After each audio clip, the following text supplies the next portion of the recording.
Hello students, welcome back. आज के इस वीडियो लेक्चर में हम बर्नौलीज डिफरेंशियल इक्वेशन के बारे में पढ़ेंगे। बर्नौलीज डिफरेंशियल इक्वेशन कहता है the Bernoulli's differential equation is an equation of the form y dash plus p of y is equal to q of x y raise to the power n। यहां पर ये जो है x is independent variable. यहां पर जब Bernoulli's differential equation की बात करेंगे तो x यहां पर इंडिपेंडेंट वेरिएबल होगा हमेशा। सो इसे अगर हम सॉल्व आउट करें तो इसका एक स्टैंडर्ड फॉर्म क्या बनेगा, dy by dx plus p of y is equal to q and it is y raise to the power n। जो हमने बीच में x लिखा है, it state that here x is an independent variable. अब ये स्टैंडर्ड फॉर्म होगा dy by dx plus p of y is equal to q into y raised to the power n। This is a non-linear differential equation। ये एक non-linear differential equation होगा क्योंकि यहाँ पे क्या कहा हुआ है, y raised to the power n। That means it is more than 1, so it is a non-linear differential equation and it can be reduced to a linear equation by a substitution। यहाँ पर एक हम clever सा substitution करेंगे जिसकी वजह से ये जो नॉन लीनियर डिफरेंशियल इक्वेशन होगा वो चेंज हो जाएगा एक एक लीनियर डिफरेंशियल इक्वेशन में। तो बर्नौलीज डिफरेंशियल इक्वेशन के इस वीडियो सीरीज में हम इसका वर्किंग रूल देखते हैं और साथ में ही एग्जांपल्स को सॉल्व करते हैं। तो चलो देखते हैं इसका वर्किंग रूल। तो बर्नौलीज डिफरेंशियल इक्वेशन का स्टैंडर्ड फॉर्म क्या होगा, dy by dx plus p of y is equal to q into y raised to the power n। तो इसका वर्किंग रूल क्या कहता है, तो ये देख लेते हैं हम। So now my standard form is working rule.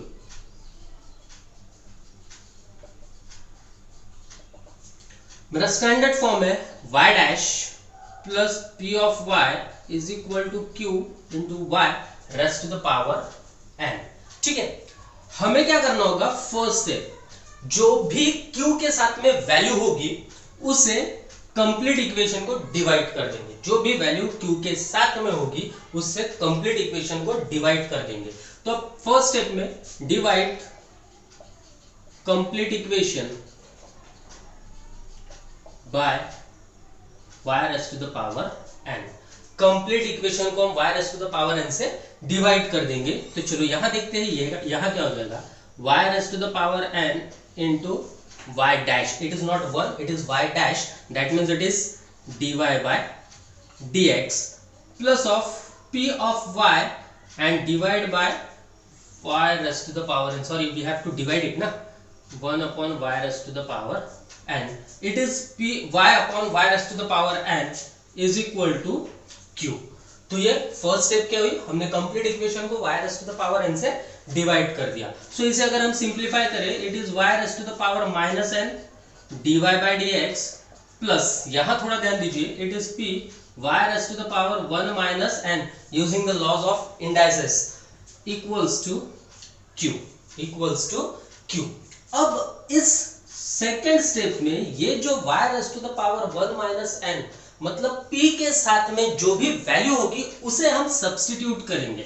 Second statement में क्या कहा है, p के साथ में जो भी वैल्यू होगी उसे हम सब्स्टिट्यूट करेंगे। तो हम कहेंगे सेकेंड स्टेप में put y raise to the power 1 minus n is equal to v। y raise to the power 1 minus n is equal to v, क्योंकि हमने डेफिनेशन में कहा था कि बर्नौलीज डिफरेंशियल इक्वेशन एक नॉन लीनियर डिफरेंशियल इक्वेशन होगा, उसे हम लीनियर डिफरेंशियल इक्वेशन में कन्वर्ट कर पाएंगे जब हम एक क्लेवर सा सब्स्टिट्यूशन कर देंगे। तो हमने एक सब्स्टिट्यूशन कर दिया है जहां हमने कह दिया y raise to the power 1 minus n is equal to v।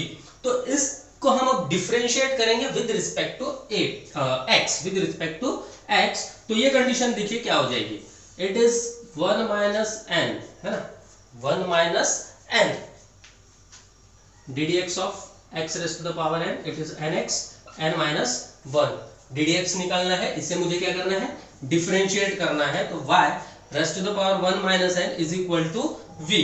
तो ये क्या हो जाएगा, 1 minus n raise to the power y minus n dy by dx is equal to dv by dx is equal to dv by dx। ये 1 minus n को मैं इस side लेकर आ जाता हूं, तो ये क्या हो जाएगा, y minus n dy by D X is equal to 1/1 minus N dv by D X, 1/1 minus N dv by D X. Examples के साथ में आपको इस कंडीशंस को लेकर चलना होगा। पहले जो y raise to the power n होगा उससे कंप्लीट इक्वेशन को डिवाइड कर देंगे और बाद में p के साथ जो वैल्यू होगी उसे हम v अज्यूम कर लेंगे। उसके बाद जो v अज्यूम किया है उसे डिफरेंशिएट कर देंगे विद रिस्पेक्ट टू x।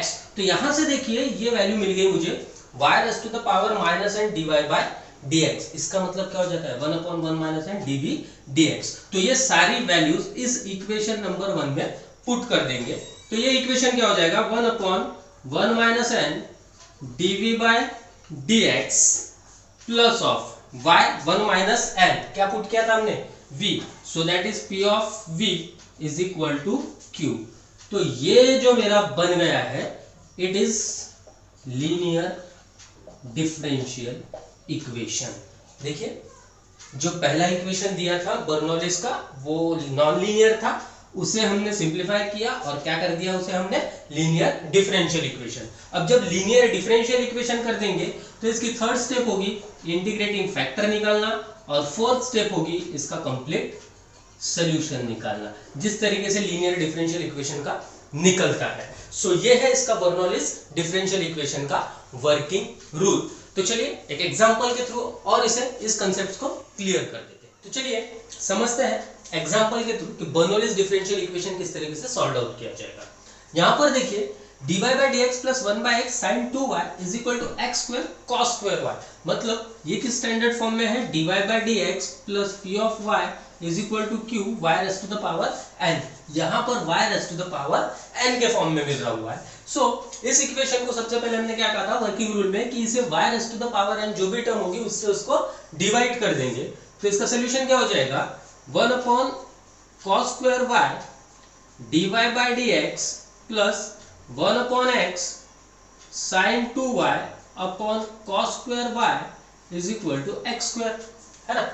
यहां पर 1/cos स्क्वायर y यानी हो जाएगा sec स्क्वायर y, ये हो गया मेरा sec square y dy by D x plus 1/x sin 2y यानी 2 sin theta into cos theta. तो यहाँ पे हो जाएगा ये 2 sin y into cos y upon cos square y, एक cos यहाँ से कैंसिल, तो ये हो गया sin y upon cos y यानी हो गया tan y। तो ये हो जाएगा इक्वेशन सिंप्लीफाई होने के बाद it is sec square y dy by D x plus 1/x 2 tan y is equal to x स्क्वायर is equal to x square. अब हमने क्या कहा था कि यहाँ पर p के साथ में जो भी वैल्यू होगी उसे हमें सब्स्टिट्यूट करना होगा, है ना।